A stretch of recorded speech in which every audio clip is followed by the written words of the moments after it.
పిల్లి ఎదురొచ్చిందని పరుగును ఆపేస్తావా? ఎవడో తుమ్మాడని ఎక్కడికక్కడే ఆగిపోతావా? గెలుపు వైపు వెళ్లే అడుగును శకునాల పేరుతో కట్టేస్తావా?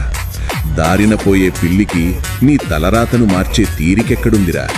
అది దాని ఆకలి కోసం పరిగెత్తుతుంటే నీకెందుకురా గుండెల్లో దడ? గాలిలో ఉన్న దుమ్ము ముక్కులోకి వెళితే వచ్చే సహజమైన రియాక్షన్ తుమ్ము. ఆ చిన్న లాజిక్ మర్చిపోయి ప్రయాణాన్ని ఆపేయడం నీ భ్రమ. నీ గెలుపును శాసించేది నువ్వు నమ్ముకున్న నీ కష్టం, నీ శ్రమ. పిల్లి ఎదురొచ్చిందని భయపడితే బానిసలా మిగిలిపోవడమే నీ కర్మ. చరిత్ర సృష్టించేవాడు ఎప్పుడూ ముహూర్తాలు చూసుకోడు. శకునాలకు భయపడేవాడు ఏనాటికి బాగుపడడు. కళ్ళు తెరుమిత్రమా, భయాన్ని వదిలి అడుగు ముందుకు వేయి. పిల్లి దాటితే అపశకునం కాదు, నీ ఆలోచనలు ఆగిపోవడమే అసలైన అపశకునం.